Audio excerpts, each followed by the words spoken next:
أعوذ بالله من الشيطان الرجيم بسم الله الرحمن الرحيم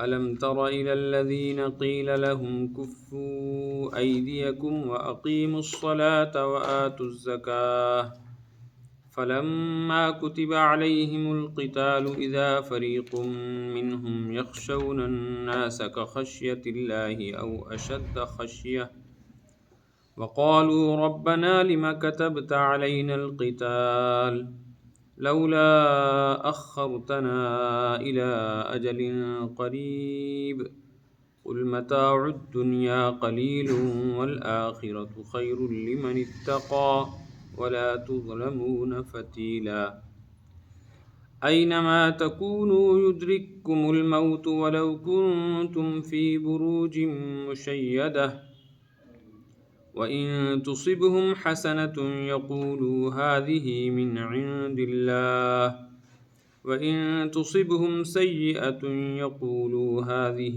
مِنْ عِنْدِكَ قُلْ كُلٌّ مِنْ عِنْدِ اللَّهِ فَمَا لِهَؤُلَاءِ الْقَوْمِ لَا يَكَادُونَ يَفْقَهُونَ حَدِيثًا مَا أَصَابَكَ مِنْ حَسَنَةٍ فَمِنَ اللَّهِ وما أصابك من سيئة فمن نفسك وأرسلناك للناس رسولا وكفى بالله شهيدا من يطع الرسول فقد أطاع الله ومن تولى فما أرسلناك عليهم حفيظا صدق الله العلي العظيم وصدق رسوله النبی الکریم۔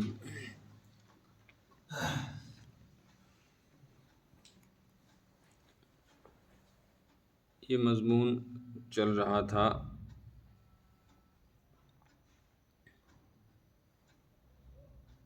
کہ مسلمانوں کو چاہیے وہ دشوار اور ناگوار حالات کی وجہ سے مایوس نہ ہوں،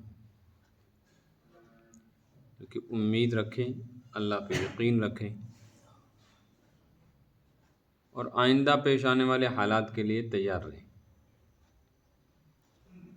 اور یہاں جو اسلوب اور انداز اختیار کیا گیا تھا وہ تھا یا ایھا الذین آمنوا خذوا حذرکم، اے ایمان والو اپنے بچاؤ کا سامان تیار رکھو۔ بچاؤ کا سامان تیار رکھنے کی ایک صورت یہ تھی کہ اسلحہ رکھو، دوسری صورت یہ ہے کہ اس کے لیے تربیت حاصل کرو، تیسری صورت یہ ہے کہ اس کے لیے مشورے، تدبیریں، جس کو آج کے زمانے میں پالیسی کہا جاتا ہے، وہ اختیار کرو، اور چوتھی صورت یہ ہے کہ اس کے لیے کم از کم جذبہ، شوق، تمنا اور ارادہ رکھو۔ ایک حدیث میں ہے کہ جو شخص اس حالت میں مرے کہ اس کے دل میں شوق جہاد ہی نہ ہو، اللہ کے راستے میں لڑنے کا یا جان دینے کا جذبہ نہ ہو، تو اس حالت میں مرے گا کہ اس کے دین کے اندر بڑا فتور اور قصور ہو۔ جیسے کسی شخص کے کسی جسم کے حصے پہ فالج گرتی ہے تو وہ حصہ مفلوج ہو کر بیکار ہو جاتا ہے، ایسے دین کے حصوں میں سے ایک حصہ اس کا ایسے ہی مفلوج ہو جائے۔ اور دوسری بات یہ سمجھائی گئی تھی کہ کبھی کبھی اقدامی جنگ کرنی پڑتی ہے، اگر وہ صورتحال پیش نہ آئے تو پھر یہ سمجھنا چاہیے کہ مسلمان فارغ نہیں ہے، دفاعی جنگ کرے، اپنا تحفظ کرے۔ اور وہ لوگ جو مجبور ہیں، مقہور ہیں، معذور ہیں، جن کے اوپر ظلم و ستم ہو رہا ہے، چاہے وہ قریب کے ہوں یا دور کے ہوں، ان کے بچاؤ کا انتظام سامان کریں، اس کی فکر کریں، ان کی مدد کریں جیسے بھی ممکن ہو۔ جیسے زلزلہ آتا ہے، سیلاب آتا ہے، بستیاں جل کر خاک ہو جاتی ہیں، تو انسانی ہمدردی یہ ہے کہ ان لوگوں کی مالی معاونت اور مدد کی جائے۔ ایسے ہی مومن کی ذمہ داری یہ ہے کہ اگر کسی علاقے میں قریب ہو یا دور مسلمان انفرادی یا اجتماعی طور پہ کسی آزمائش سے دوچار ہیں اور ظالم کا ظلم ان پہ ہو رہا ہے، تو اس ستم سے نجات دلانے کے لیے وہ آواز اٹھائیں اور جیسی بھی ممکن ہو مدد کریں۔ مکہ مکرمہ میں جب تک نبی پاک صلی اللہ علیہ وسلم دعوت کا کام کرتے رہے، حضرات صحابہ کرام علیہم الرضوان خاموشی سے انفرادی طور پر ایمان قبول کرتے رہے۔ جس کی خبر قریش کو لگتی تھی اس کے ساتھ زیادتی ہوتی تھی، مارا جاتا تھا، ستایا جاتا تھا، تنگ کیا جاتا تھا، بائیکاٹ ہوتا تھا، قطع تعلقات، بہت پریشان تھے۔ پنکھے بند کر دیں۔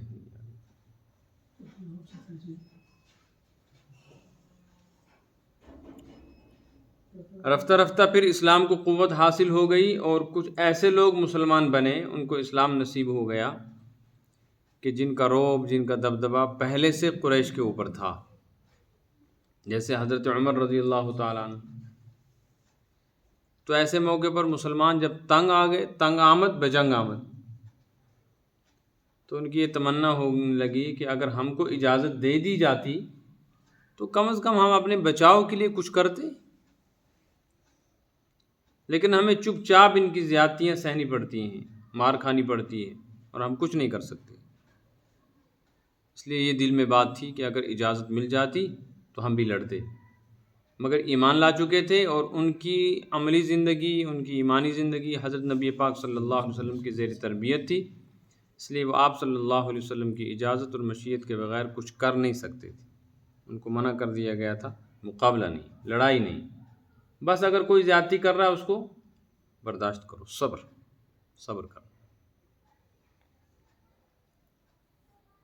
پھر جب مدینہ منورہ پہنچ گئے، مسلمانوں کو قوت نافذہ حاصل ہو گئی، اپنا پلیٹ فارم حاصل ہو گیا، ایک علاقہ، ایک بستی، ایک شہر کنٹرول میں آیا، اور اسلام تیزی کے ساتھ وہاں پھیلنے لگا، اور جو دین پھیلنے میں رکاوٹیں تھی مکہ مکرمہ میں، وہ مدینہ منورہ میں نہیں رہی۔ اب ایسی صورتحال پیش آ گئی تو اجازت ملی، اب جہاد کرو، جیسے جنگ بدر ہوئی، پھر جنگ احد ہوئی، پھر خندق ہوئی، پھر احزاب ہوئی، ایسے فتح مکہ پہ بھی حالات پیش آئے، غزوہ حنین ہوا، پھر تبوک جیسے کا معرکہ ہوا۔ تو شروع میں جب مدینہ منورہ میں پہنچے ہیں اور ابتدا میں اجازت ملی ہے، تو ایک روایت کے مطابق، ایک روایت سے مراد ہے ایک تفسیر کے مطابق کچھ مسلمانوں کے ذہن میں یہ بات آئی کہ جب تک ہم مکہ مکرمہ میں پٹتے رہے تب تک تو اجازت ملی نہیں، وہاں اجازت ملتی کم از کم اپنا بچاؤ کرتے، اب مدینہ منورہ میں آ گئے ہیں، اب یہاں اتنی سختیاں نہیں ہیں، جو مسلمان بن رہا ہے اس کو کوئی مار نہیں رہا ہے۔ تو اجتماعی طور پہ مسلمانوں کے خلاف یہودیوں کی کچھ سازشیں تھیں، لیکن مسلمان آزاد ہو گئے، کھلے عام نماز پڑھ سکتے تھے، روزہ رکھ سکتے تھے، اسلامی شعائر پر عمل کر سکتے تھے، کلمہ پڑھ سکتے تھے، دین کی دوسروں کو دعوت دے سکتے تھے، اپنی بستی میں مامون اور محفوظ تھے۔ تو اب ایک دم ہمیں یہ اجازت ملی ہے، اگر کچھ عرصہ اجازت نہ ملتی اور ایسے ہی رہتا یہ معاملہ، ہم تھوڑا سا اچھی پوزیشن میں آ جاتے، کچھ طاقت بن جاتی، پھر ضرورت پڑتی تو لڑتے بھی۔ اس پر یہ آیت نازل ہوئی کہ یہ تو اچھی بات نہیں تھی، مکہ میں تم چاہتے تھے کہ کب اجازت ملے، اب اجازت ملی ہے تو کہتے ہو اجازت کیوں ملی؟ کہنے کا مطلب یہ نہیں کہ انہوں نے زبان سے کہا تھا، بعض حضرات کے ذہن میں یہ بات آئی تھی، اور یہ بھی کوئی اعتراض نہیں تھا، بلکہ وہ اس کو حکمت اور مصلحت سمجھتے تھے کہ ہمارے خیال کے مطابق فی الحال یہ سلسلہ شروع نہیں ہونا چاہیے جنگ کا، کیونکہ ابھی ہم تازہ پہنچے ہیں، ایسا نہ ہو کوئی ایسا حملہ ہو جائے جس سے مسلمانوں کو کوئی جانی مالی بڑا بھاری نقصان، اس لیے اس پر کوئی اعتراض بھی نہیں ہو سکتا، انسانی فطرت ہے، ہر انسان کی اپنی سوچ ہوتی ہے۔ اور یہ کچھ لوگ تھے جو نئے مسلمان ہوئے تھے، ان کے متعلق دوسری تفسیر یہ ہے کہ نہیں، مسلمانوں کا تو یہی جی چاہتا تھا کہ ہمیں اجازت ملے، ہم جان قربان کریں اللہ کے راستے پہ اور دین کو پھیلانے کے لیے اب سب توڑ کوشش کریں۔ لیکن مدینہ منورہ میں کچھ منافق بھی مسلمانوں کی شکل اختیار کر کے ایمان والوں کے ساتھ رہا کرتے تھے۔ جب اجازت ملی تو ان منافقوں نے یہ کہنا شروع کر دیا کہ ہائے افسوس، مکہ میں یہ لوگ تھے تو ان کو اجازت ملی نہیں، وہاں لڑ پھر کے مر جاتے ٹھیک ہوتا، اب بچ بچا کے یہاں آ گئے ہیں، ہم تو اپنے مفاد کے لیے ان کو کہتے تھے کہ ہم مسلمان ہیں، جب ان کو اجازت ملی ہے جنگ کی تو ہمیں بھی نکلنا پڑے گا، چونکہ ہم اپنے آپ کو مسلمان کہتے ہیں، تو ہم بھی مارے جائیں گے۔ اس پر یہ آیت نازل ہوئی کہ اگر تم اپنے آپ کو مسلمان کہتے ہو اور سچے مسلمان ہو تو مسلمان تو مکہ کی تنگ دستی اور فقر و فاقے اور محتاجی اور کمزوری کی حالت میں بھی لڑنے کے لیے تیار تھا۔ اب تو فراخی ہے، وسعت ہے، طاقت ہے، اور اب تم چاہتے ہو کہ نہ لڑو، اس کا مطلب ہے تم سچے مسلمان نہیں ہو۔ ورنہ مومن کبھی بھی اللہ کے دین کے لیے لڑنے سے باز نہیں رہ سکتا، اس کو بوجھ نہیں سمجھتا، کیونکہ بچ جائے گا تو غازی، مر جائے گا تو شہید، دونوں حالت میں اس کے فائدے ہی فائدے ہیں۔ اس پر توجہ دلائی کہ موت سے نہیں ڈرنا چاہیے۔ میدان جہاد میں نہیں مرو گے تو گھر میں مرو گے۔ باقی جنگ موت کا سبب نہیں ہے، ایسا نہیں ہے کہ جو جنگ کرتا ہے وہ مارا جاتا ہے۔ کتنے ہی لوگ ہیں وہ جنگ میں شریک نہیں ہوئے لیکن مر گئے، اور کتنے ایسے ہیں جو جنگوں میں شہید ہوئے مرنے کے لیے، شہید ہونے کے لیے، لیکن بچ گئے۔ حضرات صحابہ میں حضرت خالد بن ولید رضی اللہ تعالی عنہ وہ مشہور صحابی ہیں جنہوں نے اسلام قبول کرنے سے پہلے مسلمانوں کو زبردست نقصان پہنچایا، اور انہی کی تدبیر کی وجہ سے احد کے میدان میں مسلمانوں کو تکلیف پہنچی اور پھر مشرکین کے قبضے میں میدان آیا۔ یہ حضرت خالد بن ولید ایسے زبردست انسان، ایسی ان کی جنگی تدبیریں، جیتا ہوا میدان انہوں نے مسلمانوں کے ہاتھ سے لے لیا، اور پھر جب مسلمان بنے تو پھر اسلام کے لیے بڑی فتوحات ان کے ذریعے سے ہوئیں۔ ہمیشہ میدان جہاد میں جاتے تھے یہ تمنا کر کے کہ بس اب مجھے واپس نہیں آنا ہے، اللہ کے راستے میں شہید ہونا ہے۔ ایسے بہادر کہ ان کو حضرت نبی پاک صلی اللہ علیہ وسلم نے خطاب دیا تھا سیف اللہ، اللہ کی تلوار، اللہ کی طاقت۔ لیکن یہ آخری عمر میں اپنے گھر میں بستر پہ وفات پا گئے، تکلیف ہوئی، بیماری، اور اسی میں پھر ان کا انتقال ہو۔ تو ساری زندگی جنگ کرنے والا، حالت کفر میں بھی اور حالت اسلام میں بھی، خود ان کی وفات کہاں ہوئی؟ اس سے پتہ چلا کہ جنگ موت کا سبب نہیں ہے، اللہ کے حکم پورا کرنے کا ایک طریقہ ہے۔ جس کو مرنا ہے وہ مر جائے گا، جس کو نہیں مرنا وہ تب بھی مرے گا، وقت اس کا متعین ہے۔ لہٰذا مسلمان کو اس سے گھبرانا نہیں چاہیے۔ کوئی بھی چیز موت سے نہیں بچا سکتی، چاہے اس سے بچنے کے لیے کتنی بھی حفاظتی تدبیریں اور انتظامات کیے جائیں۔ الم تر الی الذین قیل لہم، دیکھا آپ نے ان لوگوں کو، یعنی کیا آپ کو پتہ ہے، قیل لہم کفوا ایدیکم، جن کو یہ کہا جاتا تھا ہاتھ روک کے رکھو۔ یا رسول اللہ، آپ نے وہ ماحول بھی دیکھا، وہ وقت بھی دیکھا جب مکہ مکرمہ میں مسلمان کہتے تھے کہ ہمیں جنگ کرنے کی اجازت دی جائے، لیکن ان کو حکم دیا جاتا تھا کفوا ایدیکم، ہاتھ روکو، مقابلہ نہیں کرنا، کسی پر ہاتھ نہیں اٹھانا، جنگ نہیں کرنا، پٹتے ہو تو پٹتے رہو، مارے پڑتی ہیں تو کھاتے رہو۔ پھر کیا کرنا ہے اس حالت میں؟ فرمایا وہ ایک دور تھا تربیت کا، ان کو کہا جاتا تھا لڑائی نہیں کرنا، چاہے تمہارا دل بھی چاہتا ہو، بلکہ تم یہ کام کرنا، اقیموا الصلاۃ وآتوا الزکاۃ، جانی اور مالی عبادت کرنا۔ اقیم الصلاۃ، نماز قائم کرنا۔ نماز کس سے قائم ہوتی ہے؟ بدن سے، بدن سے اناج، پیسہ تو نہیں لگتا اس پہ۔ اور زکوٰۃ کس سے دی جاتی ہے؟ مال سے۔ تو دو عبادتوں کی طرف توجہ دلائی گئی، جانی عبادت، مال لگاؤ، جان لگاؤ، لیکن مال و جان سے مراد ہے یہاں فرائض اسلام کی ادائیگی، نماز روزے کی، جنگ نہیں کر سکتے۔ تو اس وقت تو یہ کہتے تھے کہ کاش اجازت مل جاتی تو ہم لڑتے۔ فلما کتب علیہم القتال، اس کا پہلے گلا گھونٹ کے رکھا کریں، بیچ میں بولے گا نہیں۔ پھر فلما کتب علیہم القتال، اب جب ان پر قتال لکھ دیا گیا، یعنی ان کو حکم دے دیا گیا کہ تم لوگ اللہ کے راستے میں لڑو۔ یہ مدینہ منورہ کی صورتحال ہے، وہ مکہ کا مسئلہ تھا۔ اذا فریق، اچانک ایک جماعت، منہم، ان میں سے، یخشون الناس، لوگوں سے ڈرنے لگے۔ لوگوں سے ڈرنے کا مطلب ہے کہ اگر ہم جنگ میں گئے تو جنگ ہوگی، ہم مر جائیں گے، لوگ ہمیں مار دیں گے، کفار مشرکین۔ اور ڈرتے کیسے ہیں؟ کخشیت اللہ او اشد خشیہ، ایسے ڈرتے ہیں جیسے اللہ سے ڈرنا چاہیے بلکہ اس سے بھی زیادہ۔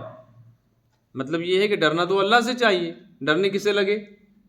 انسانوں سے کہ کہیں مار نہ دے۔ یہ فریق کون سا ہے؟ بعض حضرات نے بتلایا کہ یہ کچھ نو مسلم تھے جو نئے نئے مسلمان ہوئے تھے، تو ان کے ذہن میں یہ بات آئی تھی، لیکن زبان پر نہیں۔ تو اس صورت میں مسلمان مراد ہوں گے اس سے۔ اور کچھ مفسرین فرماتے ہیں اذا فریق منہم، ان میں سے ایک جماعت جو کہا گیا ہے، ان میں سے اس لیے کہا گیا کہ وہ مسلمان نہیں تھے لیکن مسلمانوں کے ساتھ رہتے تھے، دیکھنے والے ان کو مسلمان ہی سمجھتے تھے، دیکھنے کے اعتبار سے وہ مسلمان تھے۔ یہ جماعت تھی منافقوں کی، یہ ڈرتے تھے موت سے، مسلمان تو ڈر نہیں سکتا۔ ظاہر ہے حضرات صحابہ کرام علیہم الرضوان تو مکہ مکرمہ میں بالکل بے کسی اور بے بسی کے عالم میں بھی لڑنے کو تیار تھے، مدینہ منورہ میں کیسے ان کے ذہن میں یہ بات آ سکتی ہے کہ ہم نہیں لڑیں؟ وقالوا، اور کہنے لگے ربنا لما کتبت علینا القتال، اے ہمارے رب تو نے کیوں ہم پر جہاد فرض کر دیا، کیوں فیصلہ کر دیا ہم پر کہ لڑو؟ یہ نہیں ہونا چاہیے تھا۔ مومن کہہ سکتا ہے یہ؟ اس سے پتہ چلتا ہے یہ منافقی تھی۔ لولا اخرتنا الی اجل قریب، کیوں نہ پیچھے کر دیا آپ نے اس معاملے کو ایک وقت مقرر تک، کچھ قریب کے زمانے تک۔ مطلب یہ ہے یہ جو فیصلہ فرمایا گیا ہے دین میں جہاد کا، ابھی نہیں ہونا چاہیے تھا، کچھ دیر کے بعد، 2-4 سال بعد یہ فیصلہ ہونا چاہیے۔ یہ رائے منافق ہی دے سکتا ہے، مومن اللہ تعالیٰ کو رائے نہیں دیا کرتا۔ اس پر جو انداز اختیار کیا گیا نا جواب کا، وہ خود بتا رہا ہے کہ منافق ہو سکتا ہے۔ قل، آپ فرما دیجئے ان سے جو لوگ ایسا سوچتے ہیں یا آپس میں ایسی باتیں کرتے ہیں، متاع الدنیا قلیل، موت سے ڈرتے ہو؟ موت سے ڈرتے ہو تو کیا چاہتے ہو؟ دنیا، زندگی اور دنیا کا ساز و سامان؟ بھئی زندگی بھی فانی ہے، یہاں کا عہدہ اور اقتدار بھی فانی ہے، یہاں کا ساز و سامان اور آرام بھی فانی ہے، تو فانی چیز کو اختیار کرنا چاہتے ہو باقی کے مقابلے میں؟ اس زندگی کے چلے جانے کے بعد جو زندگی ملے گی وہ ہمیشہ ہمیشہ کی ہوگی، اس سے ڈر رہے ہو اور عارضی چیز کو لے رہے ہو۔ اور یاد رکھنا چاہیے کہ مومن کا مزاج یہ ہے وَالْآخِرَةُ خَيْرٌ لِّمَنِ اتَّقَىٰ، جو اللہ سے ڈرنے والا ہو، مومن ہو، اس کے لیے تو آخرت زیادہ بہتر ہے، کیونکہ دنیا میں رہے گا تو ممکن ہے کوئی چیز ایسی ہو جو نافرمانی کی ہو جائے، اللہ کے جوار میں پہنچ گیا تو وہ چیز نہیں۔ دوسری بات یہ ہے کہ دنیا میں اگر اس کو سب کچھ مل بھی جائے تب یہ آخرت کے مقابلے میں ناقص ہے، آخرت کے مقابلے میں ناقص ہے۔ اور ناقص چیز جو ہوتی ہے اس پر انسان مطمئن نہیں ہوتا۔ کیا ہوتا ہے مطمئن؟ یہ وجہ ہے نا، دنیا کا کوئی بھی انسان کسی چیز پر کبھی بھی مطمئن نہیں ہوتا۔ دیندار دین کے معاملے میں مطمئن نہیں ہے اور دنیا دار دنیا کے معاملے میں مطمئن نہیں ہے۔ کوئی انسان ایسا نہیں ہے جو کہے کہ میں نے ایسا مکان بنا لیا ہے کہ میں اس پر اتنا مطمئن ہوں کہ اب مجھے کسی مکان کی کوئی چاہت اور طلب نہیں۔ ایک بنائے گا تو کچھ دنوں کے بعد ڈیزائن دوسرا چاہیے، میٹیریل دوسرا چاہیے، ایک گاڑی پر مطمئن نہیں تو دوسری، ایک موبائل پر نہیں تو تیسرا، ایک بیوی پر نہیں تو دوسری، ایک ملک کے اقتدار پر مطمئن نہیں تو دوسرے پہ حملہ، ایک زمین پہ مطمئن نہیں تو دوسرے پہ، ایک ملازمت پہ نہیں تو دوسرے پہ۔ کہیں بھی حد نہیں ہے جہاں جا کر کوئی انسان اطمینان حاصل کر۔ تو مجبوریاں ہیں، سب مجبوریاں کروا رہی ہیں کہ میرے پاس ہے کچھ نہیں، اس لیے میں کہتا ہوں چلو شکر خدا کا یہ ہے، ورنہ اگر مل جائے تو چھوڑنے کو تیار نہیں ہوگا۔ سمجھ میں آئی نا؟ اس کی وجہ کیا ہے؟ اس کی وجہ علماء فرماتے ہیں یہ ہے کہ انسان آیا ہے جنت سے، اور جنت کامل ہے، وہاں کی زندگی بھی کامل ہے اور وہاں کی نعمتیں بھی کامل ہیں۔ جو کامل جگہ سے آیا ہے وہ ناقص جگہ میں آ کر کبھی مطمئن نہیں ہو سکتا، وہ کبھی یہاں مطمئن نہیں ہوگا، کیونکہ جنت سے آیا نا، اس کو تلاش کامل کی، اس لیے یہاں غیر مسلم بھی کس کی تلاش میں ہے؟ جنت کی تلاش میں۔ کس کی تلاش میں؟ وہ جنت ہی چاہتا ہے، کیونکہ کامل جنت ہی ہے نا۔ البتہ صرف اتنی بات ہے کہ ایمان والا جنت وہاں بنانا چاہتا ہے جہاں جنت بنتی ہے، اور کافر اور بے دین وہاں بناتا ہے جہاں جنت نہیں بنتی۔ وہ یہاں جنت بنانا چاہ رہا ہے تو یہاں بنے گی نہیں، اور مومن وہاں بنا رہا ہے جہاں جنت بنے گی۔ اس لیے جب وہاں پہنچیں گے تو اطمینان ہو جائے گا۔ اس لیے کوئی جنتی جنت میں جا کر یہ نہیں کہے گا کہ پروردگار تو نے جو مجھے دیا ہے کاش یہ نہ دیا ہوتا، وہاں پہنچا دیا، یہ نہیں کہے گا۔ صرف ایک جنتی کے بارے میں حدیث میں آیا ہے کہ جب اس کو جہنم سے نکالا جائے گا، آخری جہنمی، اور آخری جنتی جو جہنم سے سب سے آخر میں نکلے گا اور جنت میں سب سے آخر میں جائے گا، اسے ایک دم جہنم سے نکال کے جنت میں نہیں لے جائیں گے، اس کو نکالا جائے گا، پھر جنت کے مناظر دکھائے جائیں گے، وہ تمنا کرے گا پروردگار مجھے وہاں پہنچا دے، وہاں وہ ایک حدیث ہے لمبی، اور اللہ تعالیٰ فرمائیں گے اچھا تجھے اگر میں وہاں پہنچا دوں تو کیا کہے گا؟ وہ کہے گا بس اب کچھ نہیں، مجھے وہاں پہنچا دے تو کچھ نہیں چاہیے، جنت میں نہیں پہنچایا جائے گا، باہر باہر۔ پھر ایک منزل آئے گی، کہے گا پروردگار وہ جو باغ ہے بس مجھے وہاں پہنچا دے، اللہ فرمائیں گے اگر تجھے وہاں پہنچا دیا تو پھر کیا مانگے گا؟ کہ کچھ نہیں، وہاں پہنچا دیا جائے گا۔ پھر جنتی دیکھیں گے، دکھائے جائیں گے، جنتی ہنس رہے ہیں، کھیل رہے ہیں، ایک دوسرے سے باتیں کر رہے ہیں، کہے گا پروردگار وہاں پہنچا دے، تو اللہ تعالیٰ فرمائیں گے تو نے تو ابھی کہا تھا میں کچھ اور نہیں مانگوں گا۔ تو حدیث میں آیا ہے کہ حق تعالیٰ شان ہو، پھر ایک موقع آئے گا آخری جہاں مسکرائیں گے اور فرمائیں گے کہ جا یہ ساری جنت تجھے اور اس سے 10 گنا بڑی جنت دنیا سے۔ وہ کہے گا پروردگار کہ آپ بھی مذاق کرتے؟ اللہ پاک فرمائیں گے نہیں، مذاق نہیں، یہ حقیقت ہے۔ اب جب جنت میں چلا جائے گا تو پھر حدیث میں نہیں آیا وہ یہ کہے گا کہ پروردگار مجھے اس جنت میں کیوں بھیجا، مجھے آگے بھیج، اس لیے کہ کامل جگہ پہنچے نا مطمئن ہو جائے گا۔ ایک بات تو یہ ہے۔ دوسری بات یہ ہے کہ جو چیز ناقص ہوتی ہے نا اس کی شکلیں بدلتی رہتی ہیں، اس لیے کوئی چیز یہاں ایسی نہیں ہے جو ایک شکل پر باقی ہو۔ مکانوں کے نقشے بدلتے ہیں، گاڑیاں ہیں، موبائل ہیں، کپڑے ہیں، ان کی ڈیزائن ہیں، ہے نا؟ انسان اپنی شکلیں بھی بدلتا رہتا ہے، وہ ناقص سمجھتا ہے اپنی شکل۔ اور جنت میں چلا جائے گا تو کوئی چیز بدلے گی نہیں۔ یہاں چینجنگ کی طلب ہوتی ہے نا کہ کوئی چیز بدل جائے، یہ موبائل نہ ہو وہ ہو، یہ جگہ نہ ہو وہ ہو، یہ مسجد نہ ہو وہ ہو۔ قرآن پاک میں لا یبغون عنہا حولا، جنتی جنت میں چلے جائیں گے تو وہ تبدیلی کی خواہش نہیں کریں گے کہ پروردگار یہ نہیں ہونا چاہیے وہ ہونا چاہیے، یہ نہیں مانگیں گے، اس لیے کہ وہاں کامل ملے گا۔ تو اس پر فرمایا والآخرۃ خیر لمن اتقى، آخرت بہتر ہے متقیوں کے لیے، اللہ سے ڈرنے والوں کے لیے، کیونکہ وہاں کامل نعمت ملے گی، اور سب سے کامل اور مکمل نعمت کیا ہوگی؟ حق تعالیٰ کی زیارت۔ حق تعالیٰ کی زیارت سب سے کامل اور مکمل نعمت ہوگی۔ وَلَا تُظْلَمُونَ فَتِيلًا، اور تم پر ایک دھاگے اور سود کے برابر بھی کوئی ظلم و زیادتی نہیں ہوگی۔ ایسا نہیں ہوگا کہ تمہاری کوئی محنت رائے گاں ہو جائے پھر تم قربانی دو وہ ضائع ہو جائے، یہ نہیں ہو سکتا۔ تمہارا پسینہ ضائع نہیں ہوگا، تمہاری آنکھ سے بہنے والا اللہ کے نام پر آنسو ضائع نہیں ہوگا، تو تمہارا خون کیسے ضائع ہو جائے گا؟ ڈرو مت، اللہ کے حکم پر نکلو، کوئی زیادتی نہیں ہوگی، بھرپور ملے گا۔ اب زیادتی کی 2 صورتیں تھیں، ایک یہ ہے کہ عمل پر اجر ہی نہ ملے، یہ بھی ایک زیادتی ہے، فرمایا یہ نہیں ہوگا، ہر عمل پر اجر ملے۔ دوسری زیادتی یہ ہے کہ کسی کو کم ملے کسی کو زیادہ ملے، فرمایا یہ بھی نہیں ہوگا، بڑھتا ہی چلا جائے گا اجر، کمی کا کوئی تصور ہی نہیں۔ یہاں ہوتا ہے نا دنیا میں کہ ایک ڈپارٹمنٹ میں پروموشن ہوتی ہے دوسری میں نہیں ہوتی، ایک جگہ تنخواہیں بڑھتی ہیں پولیس ڈپارٹمنٹ میں، اور جو سول ڈپارٹمنٹ ہوتے ہیں ان میں تنخواہیں نہیں بڑھتی، ان کے ٹی اے ڈی اے بڑھتے ہیں ان کے ٹی اے ڈی اے نہیں بڑھتے، تو کہتے ہیں جی ان کے ساتھ زیادتی ہو رہی ہے۔ حق تعالیٰ جانوں کہ ہاں یہ نظام ہے کہ جنتی جنت میں چلا جائے گا، چاہے وہ انبیاء ہوں چاہے عام آدمی ہو، بس جب وہ جس حالت میں پہنچے بڑھتا ہی چلا جائے گا، گھٹے گا۔ اینما تکونوا، موت سے ڈر کر پیچھے رہنا چاہتے ہو تو جہاں بھی رہو گے، یدرککم الموت، موت تم کو چھوڑے گی نہیں، پکڑ لے گی آ کر۔ وہ کہیں میدان جنگ میں تھوڑی بیٹھا ہوا ہے فرشتہ جان لینے والا، تو ہر گھر میں، ہر جگہ ہے، ہر بستی میں۔ وَلَوْ كُنْتُمْ فِي بُرُوجٍ مُشَيَّدَةٍ، اگرچہ تم رہو، اگرچہ تم رہو ایسے محلات میں، بروج محلات کو کہتے ہیں، برج کہتے ہیں محل کو، مشیدہ جو مضبوط ہوں، مستحکم، لال قلعہ جیسا مضبوط قلعہ، سارے مر گئے، کوئی نہیں بچا، کوئی نہیں بچے گا۔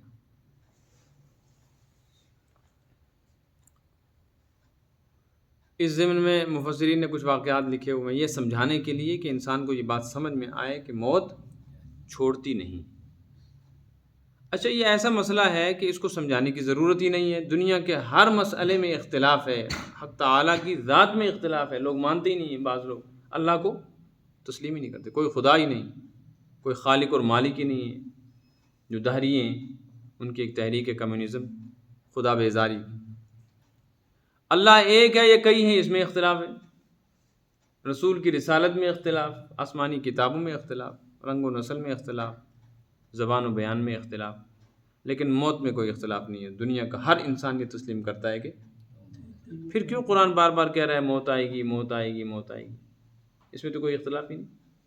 اصل میں اختلاف موت کے آنے میں نہیں ہے، اس کو تو سب تسلیم کرتے ہیں، لیکن ہر کوئی سوچتا ہے میں ابھی نہیں مروں گا، ابھی میرا وقت متعین۔ قرآن اس طرف توجہ دلا رہا ہے کہ نہیں، اس کا کوئی وقت متعین تم کو معلوم نہیں، اللہ کے یہاں ہے، یا تمہیں تو ہر وقت تیار رہنا چاہیے۔ اور موت سے بچاؤ کہ جو بھی تدبیریں اختیار کرتے ہو تم کو موت سے نہیں بچا سکتی۔ البتہ جب تک موت نہیں آئے گی تب تک تم ان کے ذریعے سے فائدہ حاصل کر سکتے ہو، جب آئے گی سب دھرا رہ جائے گی۔ بہت سارے واقعات ہیں۔ اس ضمن میں ایک واقعہ مجھے یاد آیا کہ حضرت سلیمان علیہ السلام کے لشکر میں اور ان کے دربار میں انسان بھی تھے، جنات بھی تھے، چرند، پرند، خزند، درند، ہر طرح کے جانور، اڑنے والے، رینگنے والے، چلنے والے، چوپائے، دو پائے۔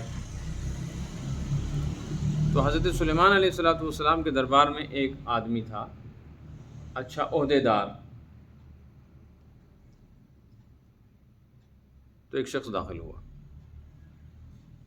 اس نے آ کر چاروں طرف نظر دوڑائی، پھر جو حضرت سلیمان علیہ السلام کے قریب میں وہ آدمی بیٹھا تھا نا، اس کو بڑی تیز نظروں سے گھور کر دیکھا اور وہاں سے چلا گیا۔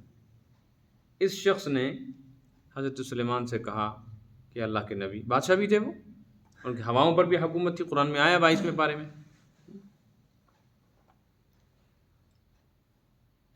انہوں نے کہا کہ اللہ کے نبی مجھے گھبراہٹ ہو رہی ہے، اور میری چاہت یہ ہے کہ مجھے اس ملک سے اٹھا کر ہوا ابھی کسی دوسرے ملک میں لے جائے، گھٹن ہو رہی ہے، سانس گھٹ رہا ہے۔ تو حضرت سلیمان علیہ السلام نے ہوا کو حکم دیا، وہ تخت سمیت اٹھا کر اس کو کسی دوسرے ملک میں چھوڑ، آئی گئی بات ختم ہو گئی۔ وہاں پہنچا، جیسے ہی وہاں پہنچا ایسے ہی روح قبض ہو گئی، جان نکل گئی اس کی۔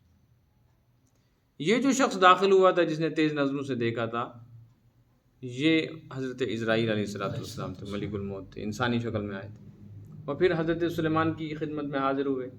تو حضرت سلیمان نے پوچھا کہ تم اس شخص کو کیوں گھور کے دیکھ رہے تھے؟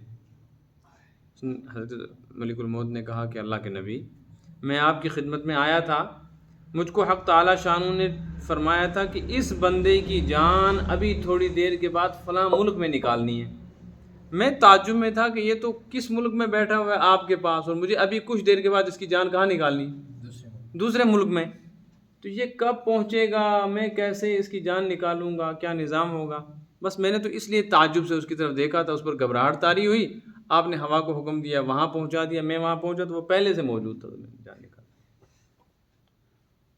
جب موت، ایک روایت میں آیا ہے کہ موت انسان کی تلاش میں ایسے ہے جیسے رزق انسان کی تلاش میں، کوئی کام نہیں ہے، ایسے ہی گھومتے گھامتے انسان کہیں کا کہیں پہنچ گیا، بس وہاں کا پانی پینا ہے یا وہاں کوئی دانہ ہے جو پیٹ میں پہنچنا ہے، کوئی غذا ہے، اس کو کھا کے انسان واپس آتا ہے۔ لمبے لمبے سفر کرتا ہے انسان، یہاں سے بلا وجہ اٹھا کے تہاڑ جیل میں ڈال دیا، 2-4 مہینے 6 مہینے بعد واپس آئے، کیا ہے وہاں؟ اس کی روزی کے کچھ حصے وہاں پہنچ گئے تھے۔ ایسے جیسے روزی انسان کو ڈھونڈ رہی ہے، موت بھی انسان کی تلاش میں، وقت کا انتظار ہے۔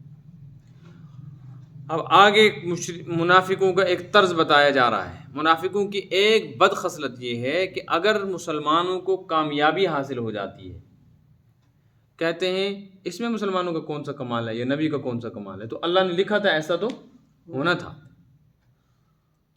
اور اگر مسلمانوں کو کوئی تکلیف پہنچتی ہے تو چونکہ ان کو بھی کچھ نہ کچھ اثر ہوتا ہے نا اس کا، اپنے آپ کو مسلمان کہتے تھے، تو کہتے تھے یہ ساری مصیبت ہمیں کس کی وجہ سے ملی؟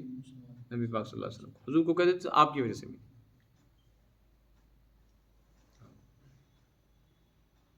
سورہ یاسین کے دوسرے رکوع میں ہے کہ اللہ تبارک و تعالیٰ کے 3 بندے، پہلے 2 بندے ایک بستی میں، یا تو وہ دونوں نبی تھے یا پھر کسی نبی کے بھیجے ہوئے مبلغ تھے، ان کو کسی بستی میں بھیجا تھا ایمان کی ہدایت کی دعوت کے لیے، وہ وہاں پہنچے، جا کر لوگوں کو سمجھایا، انہوں نے نہیں مانا، کافی مدت وہاں رہتے رہے وہ، اپنا کام کاج محنت مشقت جو کچھ کرتے ہوں گے روزی روٹی کے لیے، باقی کام مشن ان کا کیا تھا؟ مشن تھا لوگوں کو ہدایت کی بات کہنا، لیکن بستی والے ماننے کو تیار نہیں۔ وہ واپس آئے اور شکایت کی، اگر وہ نبی تھے پھر تو اللہ سے شکایت کی، اور اگر وہ نبی نہیں تو پھر اپنے نبی کے پاس پہنچے جہاں سے ان کو بھیجا گیا تھا۔ جیسے کوئی ادارہ بھیجتا ہے نا امام صاحب کسی علاقے میں، اگر ان سے کہا، انہوں نے کہا کوئی بات نہیں، ایک اور آدمی بھیجتا ہوں، 3 آدمیوں کی جماعت ہو جائے گی۔ 3 گئے، تینوں نے جا کر وہاں لوگوں کو سمجھایا، پہلے یہ 2 تھے اب میں بھی آ گیا ہوں، 3 ہیں بھائی، 3 آدمی تو جھوٹ نہیں بول سکتے، ہم تم کو سمجھا رہے ہیں۔ اذ جاء واضرب لهم مثلا اصحاب القرية اذ جاءها المرسلون، ایک بستی کا واقعہ بیان کیجئے جہاں رسول بھیجے گئے۔ تو لوگوں نے کہا ہم نہیں مانتے۔ تو اب چونکہ نافرمانی پہ اتر آئے نا، نافرمانی پہ اترتا ہی ہے قوم تو اللہ کی طرف سے حالات آتے، کبھی بارش نہیں ہوگی، کبھی بہت زیادہ ہوگی، سیلابی صورتحال پیدا ہو جائے گی، کبھی کوئی بیماری پھوٹ پڑے گی۔ یہ انسانوں کے بد عمل ہیں جن کی وجہ سے حالات بگڑتے ہیں۔ تو وہ سب جمع ہوئے کہ یہ حالات کچھ عرصے سے پیدا ہو گئے ہیں، ان کی وجہ کیا ہے؟ تو طے کیا کہ انہی یہ 3 آدمی کی وجہ سے حالات آئے، آ کر ان کو کہنے لگے انا تطیرنا بکم، یہ جو مصیبت ہم پر آئی نا، تم جب سے ہماری بستی میں آئے تب سے حالات بگڑے، ہم ٹھیک ٹھاک تھے، تمہارے آنے سے بگڑے۔ اب 2 صورتیں ہیں، یا تو چپ چاپ بیٹھو، جو تم کام کرتے ہو ہدایت ودایت دین ایمان یہ بند کرو، اور اگر ایسا نہیں لنرجمنکم، ہم تمہیں جان سے مار دیں گے، لیمسنکم منا عذاب علیم، یا کوئی سخت سزا دیں گے۔ تو پیغمبروں نے واز کیا، فرمایا قالوا طائرکم معکم، ہمیں کہتے ہو ہماری نحوست آئی ہے، تمہارے بد عملوں کی نحوست ہے، اور سمجھ تم کو آتی نہیں۔ ان ذکرتم، تم کو نصیحت کی جاتی ہے، بات مانو، بل انتم قوم مسرفون، اور تم کھلم کھلا اور منافقت اور مخالفت پر آ جاتے ہو۔ کہنے لگے کہ نہیں ایسے کام نہیں چلے گا، ان کو مار ہی دینا چاہیے۔ کیا کرنا چاہیے؟ لہٰذا وہ تل گئے ان کو مارنے پر۔ آگے واقعہ الگ ہے، قرآن نے یہاں بھی یہ انداز بیان کیا ہے کہ بے دینوں کا طریقہ یہ ہے کہ جب ان پہ حالات ان کی بے دینی کی وجہ سے آتے ہیں، وہ دینداروں پر اعتراض کرتے ہیں، سب کچھ تم نے کیا۔ جیسے آج لوگ کہتے ہیں سارا بگاڑ مولویوں نے پیدا کیا، ہم ٹھیک ٹھاک تھے، لیکن سب کس نے بگاڑا ہے؟ مولویوں نے بگاڑا ہے۔ پتہ چل جائے گا جلدی، یہ کون سا مسئلہ ہے، پتہ چلے گا۔ وَإِن تُصِبْهُمْ حَسَنَةٌ، اگر ان کو کوئی اچھائی یعنی کوئی کامیابی میدان قتال میں، جہاد میں، یا ایسے کوئی نعمت ملتی ہے، یقولوا هذه من عند اللہ، کہتے ہیں اس میں محمد صلی اللہ علیہ وسلم کا کیا کمال ہے، یہ ان کی برکت نہیں ہے، یہ تو اللہ تعالیٰ نے اپنے فضل سے دیا ہے، ہمیں دیا ہے۔ وَإِن تُصِبْهُمْ سَيِّئَةٌ، اور اگر کوئی تکلیف پہنچتی ہے مسلمانوں کو، خدا نخواستہ جیسے احد میں تکلیف پہنچی یا کچھ اور حالات آ جائیں، یقولو، تو پھر بکنے لگتے ہیں، ہاذی من عندک، عندک، تیری طرف سے، حضور کو کہتے ہیں یہ تو آپ کی وجہ سے آئی ہے یہ۔ اوہو، کیسا خطرناک انداز اختیار کیا۔ اللہ تعالیٰ کو کیا اس پر انداز اختیار کرنا تھا؟ بظاہر کیا کرنا چاہیے؟ اب آپ یاد کرو، قرآن پاک کے پہلے پارے میں پہلے ہی صفحے پر ہے، منافق کہتے تھے ان کو، ایمان والوں کو، کیا ہم ان بے وقوفوں کی وجہ سے ایمان لائیں؟ کہتے تھے نا، ایسا جملہ بولا صحابہ کے متعلق۔ اللہ تعالیٰ نے فرمایا تم ہی ہو بے وقوف۔ یاد ہے آپ کو؟ دیکھو پہلے صفحے پر ایک بات سمجھانا چاہتا ہوں، یہاں دیکھو پہلے سے ہے نا، قرآن پاک کا پہلا ورق ہے، اذا قیل لهم آمنو، جب ان سے کہا جاتا ہے ایمان لاؤ، وہ کہتے کیا ایمان، کیسا ایمان؟ کما آمن الناس، تو ان سے کہا جاتا ہے جیسے صحابہ ایمان لائے ایسا ایمان لاؤ، کہتے اچھا ایسا ایمان۔ انؤمن کما آمن السفہاء، یہ تو بے وقوف ہیں، ان کو کچھ پتہ نہیں کہ ہم بھی بے وقوف بنے، ایسا ایمان لائے۔ اللہ نے فرمایا الا، خبردار بکواس نہ کرو میرے نبی کے ساتھیوں کو ایسا، انہم ہم السفہاء، یقیناً بے شک بلا شبہ، 3 ہم 3 لفظ آئے ہیں، بے شک، بالیقین، یہی ہیں بے وقوف، ہم لا یشعرون، لیکن پاگلوں کو عطا پتہ، لا یعلمون، خود پتہ نہیں بے وقوف۔ صحابہ کا ذکر آیا تو کیسا انداز اختیار کیا، یہاں کیا کہنا چاہیے تھا؟ بظاہر یہ کہنا چاہیے تھا کہ بدبختو، تم نبی کو کہتے ہو سب نحوست تمہاری ہے، لیکن اللہ نے فرمایا نہ یہ نہیں فرمایا، یہ ایسا بکواس کرتے ہیں، قل آپ یہ کہیے کل من عند اللہ، اچھی بری ہر حالت، ہر مصیبت اور نعمت کس کی طرف سے؟ اللہ کی طرف سے۔ یہ کیوں فرمایا؟ آپ کو جو مقام دیا گیا ہے نا، اس مقام رحمت پر یہ آپ کی شایان شان نہیں تھا کہ آپ کی زبان سے اپنے اوپر ہونے والے حملے کا جواب ملے، اس لیے فرمایا آپ نہ کہیں، آپ چھوڑ، آپ تو سراپا رحمت ہیں، آپ ان کو برا نہ کہیں، یہ اگر کچھ بکواس کرتے ہیں ہم خود نمٹ لیں گے، آپ تو یہ کہو کہ نہیں، تم کہتے ہو اچھائی اللہ کی طرف سے اور برائی میری وجہ سے، برائی ہو یا اچائی ہو، خیر ہو یا شر ہو، جیت ہو یا ہار ہو، نفع ہو یا نقصان ہو، کامیابی ناکامی، سب کس کی طرف سے ہے؟ بس اللہ کی بات مانو، میں تو یہ کہتا ہوں۔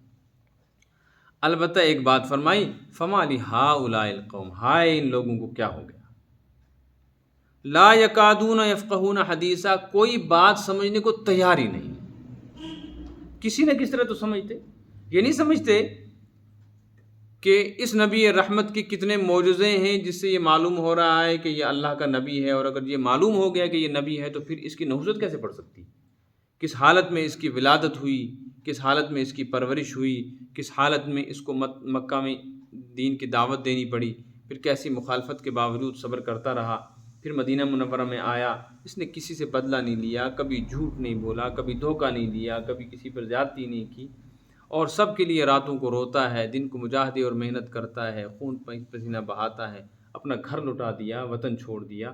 کیا یہ سب نہیں معلوم ہو رہا ہے ان کو کہ یہ اللہ کا نبی ہے؟ جب یہ سب کچھ کر رہا ہے تو کیا غرض ہے اس کی؟ کیا تم سے کچھ عہدہ چاہتا ہے، دولت چاہتا ہے؟ قرآن پاک میں ہے نا، لا اسألکم علیہ اجرا، نبیوں سے کہا گیا، انبیاء سے، کہ تمہاری مخالفت جو لوگ کرتے ہیں ان سے کہہ دو کہ ہم جو بات تم کو کہتے ہیں اس پر ہم تم سے چندہ نہیں مانگتے، اس پر ہم سے تم سے تنخواہ نہیں مانگتے۔ تو انبیاء نہ چندہ لیتے تھے نہ تنخواہ لیتے تھے، آج کل کے مولوی چندہ بھی لیتے تنخواہ بھی لیتے، تو لوگ اعتراض کرتے ہیں، لوگ کیا کرتے ہیں؟ اعتراض کرتے ہیں، یہ کون سا دین ہے تم پیسے لیتے ہو پڑھاتے ہو؟ ایک جگہ میں گیا تھا، ایک بڑے گھر میں، مالدار گھر ہے، بہت بڑا گھر، وہ پورا محلہ ہی مالداروں کا، تو انہوں نے سنایا مجھے واقعہ کہ جی فلاں کی دولت اتنی، فلاں سنائی انہیں کہانیاں، اتنی بڑی بڑی گاڑیاں اور ایسے گیٹ، کہا یہاں ایک مولوی صاحب آئے ہوئے ہیں، مولوی صاحب نے کہا تھا کہ میں بچوں کو پڑھاؤں گا، پھر اس نے 500 روپے مانگے، کتنے مانگے؟ ایک بچے کا کتنا؟ ہم نے کہا مولوی صاحب 5، چلو 200 تو چلتا، لیکن 5، میں سنتا رہا اس کی بات، پھر اس نے اپنی کہانی سنائی، تعجب ہوا مجھے کہ بچہ کس سکول میں، کتنے مہنگے سکول میں پڑھ رہا ہے، لیکن قرآن کے لیے 500 دینے پر کہتے ہیں مولوی صاحب اگر 200 کہتا تو پھر بھی بات قابل برداشت تھی۔ اصل میں یہی ہے نا کہ یہ دین والے پیسہ کیوں لیتے ہیں، اور قرآن کہہ رہا ہے کہ انبیاء جو ہیں ان سے کہو قل لا اسألکم علیہ اجرا، ہم تم سے اجرت، اجر، معاوضہ، شاباشی، خدمت، تنخواہ، مشاہر کچھ نہیں مانگتے، تو مولوی کیوں مانگتے ہیں؟ امام صاحب کیوں تنخواہ لیتے؟ اصل بات یہ ہے کہ انبیاء کو جو یہ کہا گیا نا کہ تم ان سے کہو کہ ہم تم سے کچھ نہیں مانگتے، یہ مخالفین سے کہا گیا تھا کہ مخالفین سے کچھ مت مانگو، موافقین سے تو نہیں کہا گیا۔ موافقین جو اپنے ہیں ان سے تو مانگا جائے گا، حضرت نبی پاک صلی اللہ علیہ وسلم تو باضابطہ چندہ مانگا کہ نہیں مانگا؟ اپنوں سے چندہ مانگنا ہے، اپنوں سے تنخواہ لینی ہے، اب تو منافقوں سے نہیں لیں گے، کافروں سے نہیں لیں گے، ہم اپنی مسجد میں امام کو کھڑا کریں گے، اس کو تنخواہ کون دے گا؟ محلے والے، حکومت سے نہیں لیں گے، حکومت دے گی ہم کہیں گے ضرورت نہیں ہے، ہمارا امام ایسے ہی رہ لے گا، روکھا سوکھا کھائے گا، لیکن ہم وہاں سے ہم اپنا پیٹ کاٹ کے دیں گے۔ حضرت خدیجہ رضی اللہ تعالی عنہا اسلام لانے کے بعد اپنا سب کچھ مال لے کر حضور کی خدمت میں حاضر ہوئی، یہ لیجیے لگائیے، اس کو کہاں لگانا ہے۔ اگر نبی چندہ نہ لیتا تو کہتا مجھے کیا کرنا ہے خدیجہ تیرے مال کو، میں نے تیرے مال کی وجہ سے تھوڑی شادی کی، مجھے نہیں چاہیے، اس کو تو اپنے رشتہ داروں پر خرچ کر۔ حضرت ابوبکر سب کچھ لے کر آئے، حضرت عمر لائے، حضرت عثمان لائے، تو حضور فرما سکتے تھے مجھے کیا کرنا ہے اس کو، میں مال لینے کے لیے تھوڑا آیا ہوں۔ وہ جو کہا جاتا ہے نا کہ تم سے ہم کچھ نہیں چاہتے، وہ مخالفین سے کہا جاتا ہے، موافقین سے تو چندہ لے سکتے نہیں، لینا ہے زبردستی لینا ہے، حیثیت سے لینا ہے، تم دو گے نہیں تو کام کیسے چلے گا؟ اس دین کو مال کی بھی ضرورت ہے، اس دین کو افراد کی بھی ضرورت ہے۔ فما لہؤلاء القوم، ان لوگوں کو کیا ہو گیا، لا یکادون یفقہون حدیثا، کوئی بات سمجھنے کو تیار نہیں۔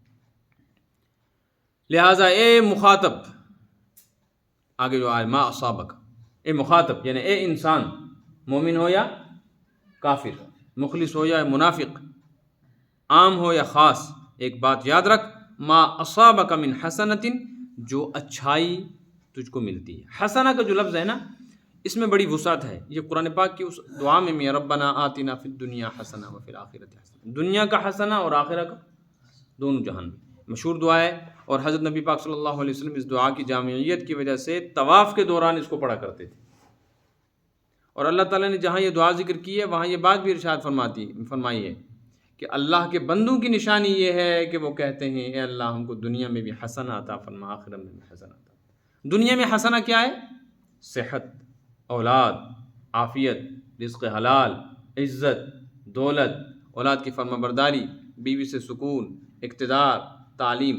دنیا کی ہر نعمت کس کو کیا کہیں گے؟ حسن۔ اور آخرت کی نعمت کا مطلب ہے اللہ کی رضا، جنت، جہنم سے حفاظت، قبر میں سہولت، برزخ میں عذاب سے نجات، قیامت کے دن کی آسانیاں، جنت میں درجات کی بلندی، اللہ کی رضامندی، یہ سب آخرت کا حسنہ ہے، جامع دعا ہے۔ اس لیے فرمایا ما اصابک من حسنۃ، تم کو جو بھی اچھائی ملے چاہے وہ دینی ہو یا دنیاوی، جانی ہو یا مالی، فمن اللہ، اس میں تمہارا کوئی عمل دخل نہیں ہے، تمہارے عملوں کی وجہ سے نہیں ملتا، یہ اللہ کے فضل سے ملتا ہے۔ یہ جو ہم کہتے ہیں نا کہ میں نے یہ کام کیا تھا تو شکر خدا کو، اس کی برکت سے مجھے، کیونکہ اس کا انکار کیا خدا نے کہ نہیں ایسا کچھ نہیں، تمہاری کسی محنت پر تم کو دنیا میں کوئی نعمت نہیں ملتی ہے، یہ سب اللہ کے فضل سے ملتی ہے۔ اگر تمہاری محنت پر ملتا، تم کہتے ہو میں نے محنت کی تو یہ مل گیا، تو جب تم کما نہیں سکتے تھے تب کیسے کھاتے تھے تم؟ ماں کے پیٹ میں جو غذا مل رہی تھی کہ کون سا عمل تھا تمہارا؟ جب دودھ پیتے رہے 2 سال کون سا عمل تھا؟ اس کے بعد جب ماں باپ کے آغوش میں 10 سال 12 سال تک رہے، جب شعور بھی نہیں تھا، تو وہ کپڑے، وہ کھانا، وہ پینا، وہ دوائیاں، علاج، تمہارا کون سا عمل تھا؟ پھر تم کو جو پیدا کیا تو کون سا تمہارے عمل کے بدلے میں پیدا کیا، تم کو یہ شکل و صورت دی؟ پیدا ہی نہ کرتا، پیدا کر کے کتا بلی جانور بنا دیتا، پتھر بنا دیتا، درخت بنا دیتا، تمہارے عمل سے نہیں ملتا۔ اس وقت بھی ہم نے فضل سے دیا تھا، اب بھی، اس لیے اچھائی پر یہ کہو کہ کس کی طرف سے ہے؟ وما اصابک من سیئۃ، ہاں جو تکلیف تم کو پہنچتی ہے، چاہے وہ جانی تکلیف ہو، چاہے مالی ہو، چاہے اقتدار ہاتھ سے جائے، چاہے حکومت چھن جائے، چاہے بارش وقت پہ نہ ہو، چاہے بیماریاں ہوں، فمن نفسک، یہ تمہاری بری حرکتوں کا نتیجہ ہے۔ اس سے معلوم ہوا دنیا میں جو بھی تکلیف آتی ہے وہ انسان کو برے عمل کی وجہ سے ملتی ہے، اور جو بھی نعمت ملتی ہے وہ اللہ کے فضل سے ملتی ہے۔ آج بھی ہمارا حال یہ ہے، کہتے تم نے یہ کیا اس کی مصیبت ہی آئی، فلاں نے یہ کیا پتہ ہی شامت یا چاہے شامت، اور یہ میں نے کیا نا، میں نکلا تو یہ ہو گیا، یہ منافقوں کا طریقہ۔ حضور کو کیا کرنا چاہیے؟ فرمایا ما ارسلناک للناس وارسلناک للناس رسولا، ہم نے آپ کو لوگوں کی ہدایت کے لیے اللہ کا پیغام پہنچانے والا رسول برحق بنا کر بھیجا ہے، چاہے آپ کو مانیں یا نہ مانیں، آپ پر اعتراض کریں یا آپ کا اکرام کریں، کفا باللہ شہیدہ، کسی کی گواہی اور سرٹیفکیٹ کی ضرورت نہیں ہے، اللہ کی گواہی کافی ہے۔ اللہ کہہ رہا ہے، کیا ضرورت ہے، آپ کیوں پریشان ہوتے ہیں؟ کوئی کچھ بھی کہتا رہے۔ ہاں لوگوں کے لیے تو یہ پیغام ہے، من یطع الرسول، جو رسول کی اطاعت کرے، فقد اطاع اللہ، وہی ہے جس نے اللہ کی اطاعت کی۔ رسول کی اطاعت نہ کرو تو اللہ کی اطاعت ممکن ہی نہیں ہے۔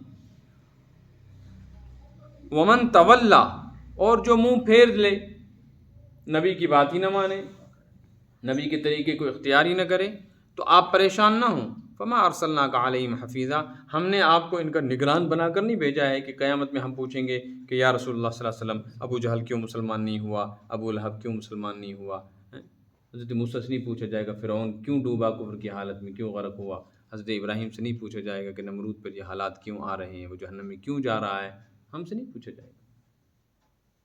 آپ کی یہ ذمہ داری، آپ کی ذمہ داری آپ بات پہنچا دو، پھر یہ جہنم میں جائیں ان کا کام، جنت میں جائے، جب ہمارا وہ کام ہی نہیں تو پریشان کیوں؟ ڈاکٹر کا کام ہے دوائی دینا، وہ دوائی نہ دے تو مجرم ہے، پھر لے کر کوئی آدمی دوائی گھر میں رکھ دے، نہ کھائے اور مر جائے تو کیا ڈاکٹر کو پکڑیں گے؟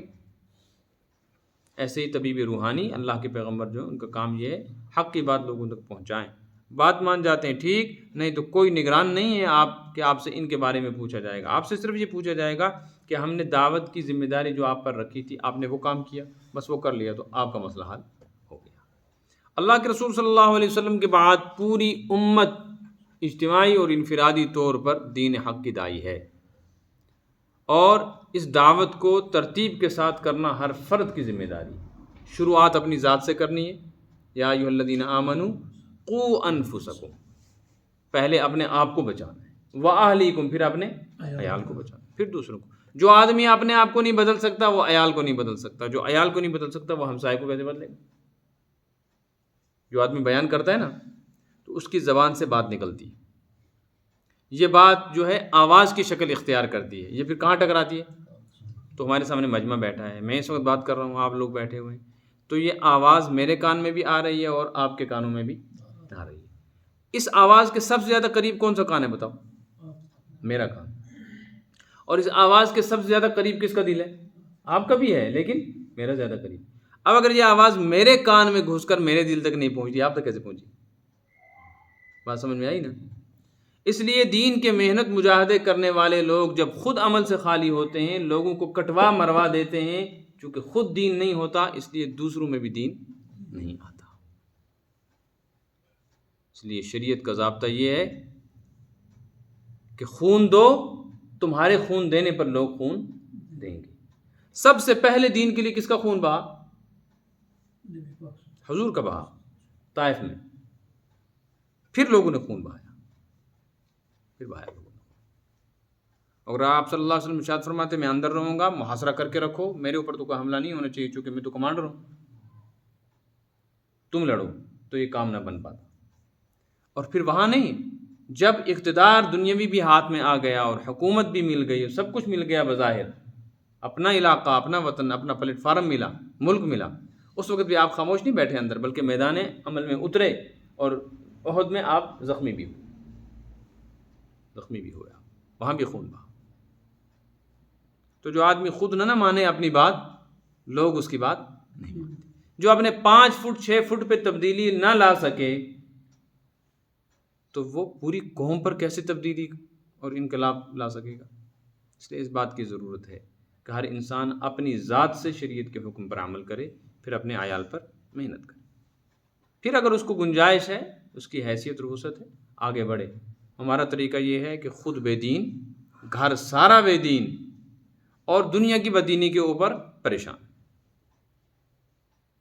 خدایا مودی کو ہدایت دیتے، خدایا امت شاہ کو ہدایت دیتے، ان کو ہدایت ملے گی تو ہم بچ جائیں، ہے نا یہ مسئلہ؟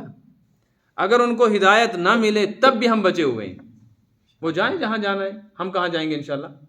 جنت میں۔ لیکن اگر اپنی بیٹی، اپنی بیوی اور اپنا بچہ بے دین ہوا تو جنت میں جاتے جاتے غریبان پکڑ لیں گے، کہیں گے خدا ان کو کہاں بھیج رہا ہے، ہمیں ان کے ساتھ بھیج یا ان کو ہمارے ساتھ بھیج۔ یہ ہے۔ اللہ تعالیٰ ہم سب کو عمل کی توفیق عطا فرمائے۔ صدق اللہ العلی العظیم وصدق رسولہ۔ اللهم آنس وحشتنا في قبورنا بالقرآن العظيم، اللهم خلصنا ونجنا يوم القيامة بالقرآن الكريم، اللهم ذكرنا من القرآن ما نسينا وعلمنا منه ما جهلنا، اللهم علمنا منه ما جهلنا وارزقنا تلاوته آناء الليل وآناء النهار واجعله حجة لنا ولا تجعله حجة علينا، اللهم اجعل القرآن ربيع قلوبنا ونور صدورنا وجلاء أحزاننا وذهاب همومنا وغمومنا وضياء أبصارنا برحمتك يا رب۔